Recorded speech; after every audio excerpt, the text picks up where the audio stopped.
रसिक श्रोतागण जो यहाँ पधारे हैं, जिन पर मेरे सांवरिया सरकार की अहेतु की कृपा हुई है, आप सभी को मेरा प्रणाम।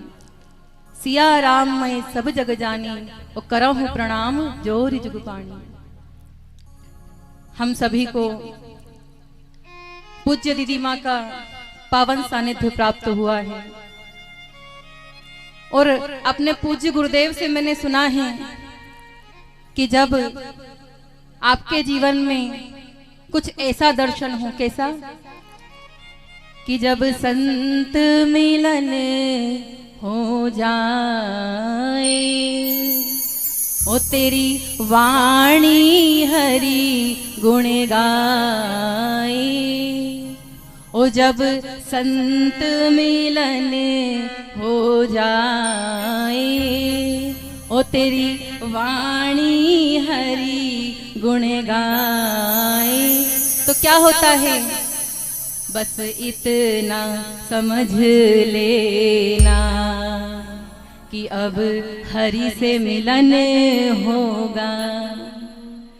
संत दर्शन आपको यहाँ हो रहे हैं, और ये 7 दिन जो आपको प्राप्त हुए हैं भगवान का नाम लेने के लिए, ये सबको प्राप्त नहीं होता है।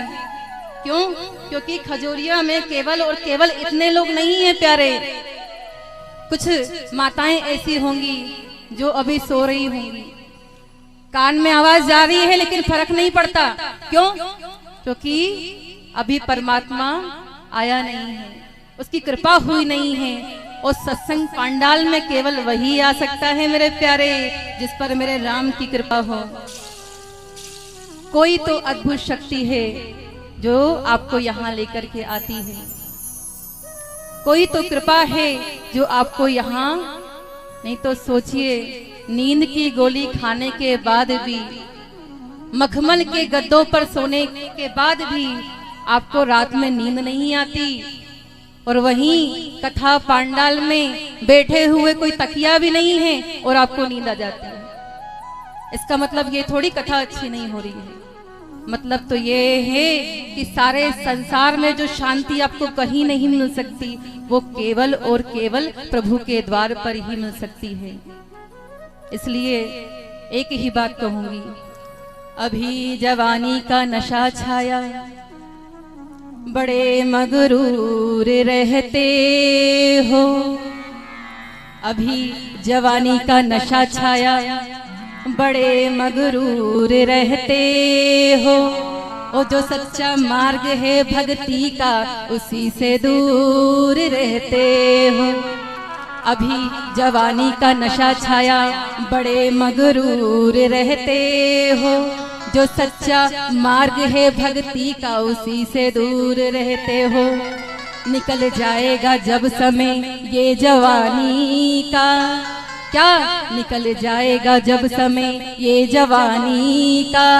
सदा स्थिर नहीं रहता, बबूला है ये पानी का। क्या है?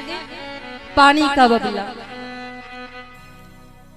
जिस संतान के लिए आप रात दिन एक कर रहे हैं, पूछो ना कि आज कथा में क्यों नहीं गए थे। बहुत सारे बहाने हैं, और जिस दिन प्रभु ने बहाना बना दिया ना कि मुझे भी समय नहीं है तेरे पास आने का, जब तुझे नहीं है तो मैं क्यों निकालूं। आज आपके पास समय नहीं है, किस संतान के लिए? उस संतान के लिए जो समय आने पर आपको एक गिलास पानी देने वाली नहीं है। एक ऐसे शिक्षक जिन्होंने जीवन भर अपने बच्चे को पाल पोस कर बड़ा किया। 2 पुत्र थे। कितने? 2 पुत्र। सरकारी नौकरी थी, खाने पीने की कोई कमी नहीं थी। जब भी कहीं कथा भागवत होती तो एक ही बात कहते, सरकारी नौकरी है साहब, अगर छुट्टी कर लूंगा तो पैसे कट गए, तो पढ़ाई में क्या लगाऊंगा अपने बच्चों की, और ये तो बुढ़ापे का काम है, आज नहीं तो कल कर लेंगे।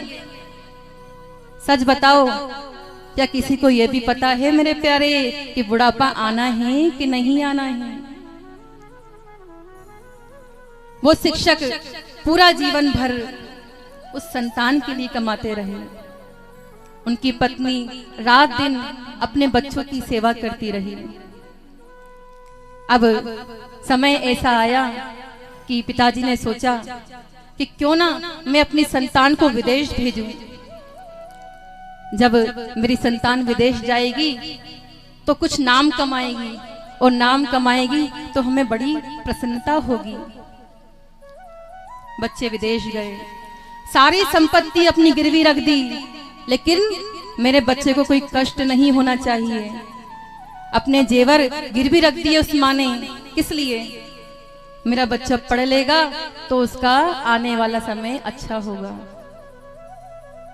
समय निकल रहा है, माँ एक घड़ी नहीं छोड़ती, अपने बच्चे को दोनों समय फोन करती। माँ तो माँ होती है, क्योंकि माँ का जैसा मन और दिल भगवान ने किसी को नहीं दिया। माई के दुधवा जैसन कोई मिठाई ना मिले, सब कुछ मिल जाए दुनिया में मगर माई ना मिले। वो माँ दिन रात बस इसी इंतजार में रहती कि मैं कब अपने बच्चे को फोन करूं और वो मुझसे बात करे। एक दिन बच्चा किसी मीटिंग में होगा, माँ को पता नहीं था, यहाँ तो तड़प थी ना कि अपने बच्चे की थोड़ी सी आवाज सुन लूं। माँ ने फोन किया, 2-3 बार फोन किया, किसी ने फोन उठाया नहीं। और जैसे ही चौथी बार फोन किया, उधर से आवाज आई, सब्र नहीं है तुमको? अगर समय मिलता तो लगाता ना, यहां मेरी बहुत बड़ी मीटिंग चल रही है, अभी रखो, बाद में लगाता हूं। माँ कहती है अच्छा ठीक है। पिताजी कहते हैं कर ली बात अपने बेटे से? अरे आप नहीं जानते, मेरा बेटा है ना, थोड़ा सा गुस्सा क्या हो गया, लेकिन मुझसे प्रेम तो करता है। माँ को अपने बच्चों की बात बुरी भी नहीं लगती, उसकी बुराई में भी अच्छाई नजर आती है। अब समय बीत रहा है, उनका बुढ़ापा आया। बीच में कई बार फोन किया परंतु किसी ने फोन नहीं उठाया। अब समय ऐसा आया कि यहाँ जो उन बच्चों की माँ थी ना, उनका आधा शरीर सुन्न हो गया, जिसे लकवा कहते हैं। अब कोई सेवा करने वाला था नहीं, और ये रिटायर हो चुके थे। सारी संपत्ति जो थी वो बच्चों के लिए लगा दी। अब ये जैसा भी रूखा सूखा बनता, उनकी सेवा करते, दवाई गोली जो भी थी इत्यादि ला करके देते। परंतु माँ के लिए दवाई काम नहीं करती, एक बार केवल बेटा दिख जाए तो वही सब कुछ है।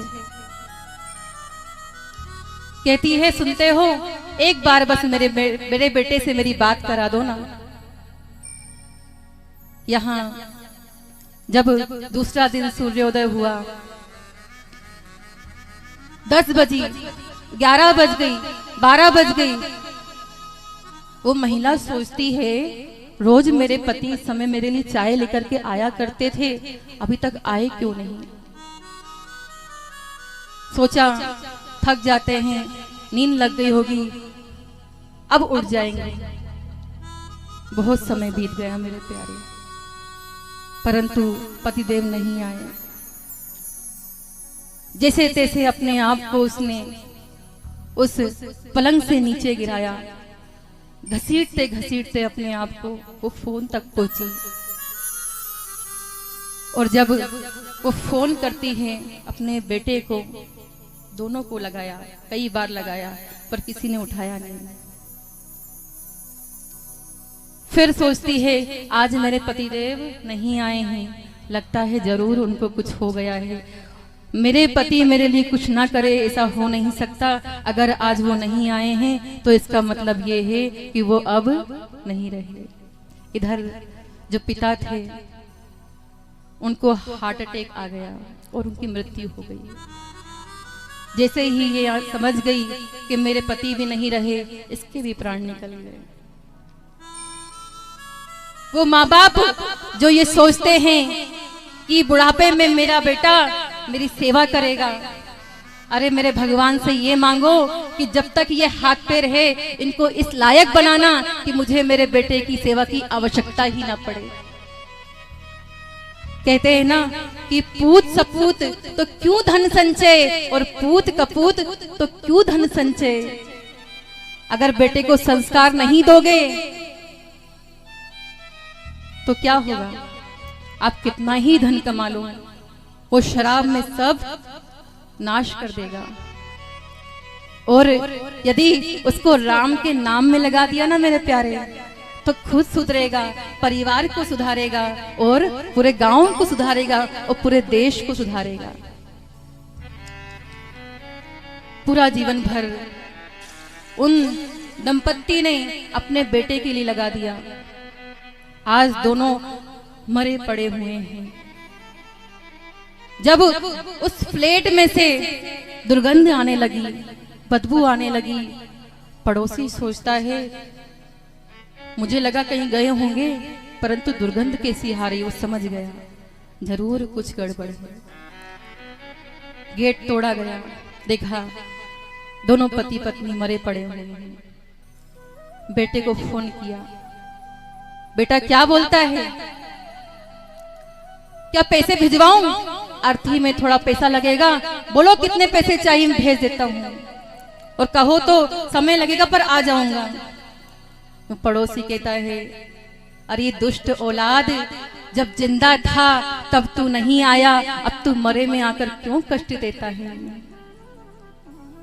कहने का तात्पर्य इतना ही है कि जो लोग अभी भी अपने काम धंधों में लगे हुए हैं, ये नहीं कहते कि पूरा जीवन आप केवल यहाँ बैठे रहो, ये 7 दिन केवल प्रभु के चरणों में दे दो, क्योंकि केवल कोई पोथी पढ़ना नहीं है, साक्षात मेरे ठाकुर जी हैं। और जब भगवान आपके घर आए हैं तो उनसे कहते क्यों नहीं, मंदिर में रहते ओ भगवान, मंदिर में रहते हो भगवान, कभी बाहर भी आया जाया करो, मैं रोज तेरे दर आता हूँ, मैं रोज तेरे दर आता हूँ, कभी तुम भी मेरे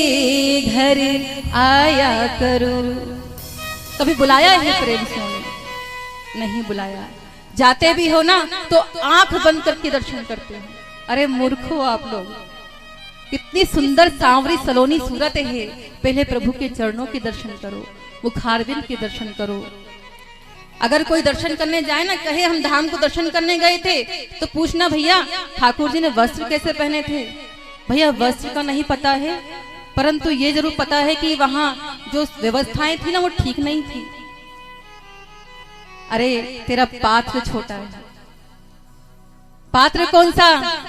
हम कथा में गए, आनंद नहीं आया। क्यों नहीं आया? इसका मतलब ये नहीं कि वक्ता में कमी थी, यहाँ ठाकुर जी का नाम है, आनंद तो यहाँ बरसता है, पर तुझे नहीं आया। इसका मतलब ये है कि तेरा पात्र छोटा है।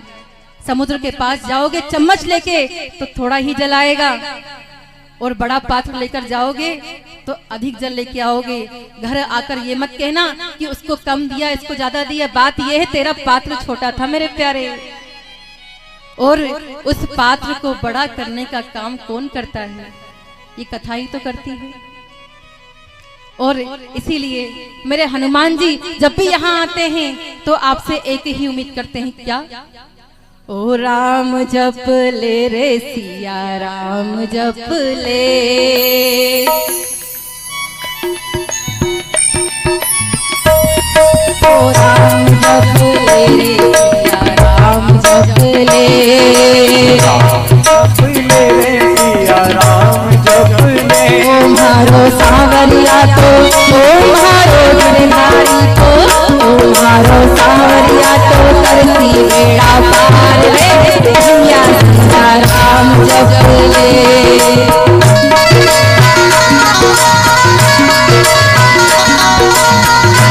अच्छा मेरे प्यारे, एक सबसे बुरी आदत, दो काम दुनिया में यदि भगवान को प्राप्त करना है ना तो एक है उनके नाम को गाना और दूसरा है उनके नाम पर झूमना।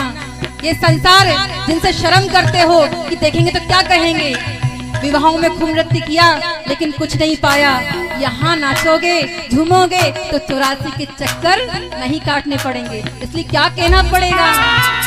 ओ राम जप ले रे पिया राम जप ले, राम जप ले रे पिया राम जप ले, ओ राम जप ले रे पिया राम जप ले, राम जप ले रे पिया राम जप ले। ओ मारो सांवरिया को, ओ मारो गिरधारी को,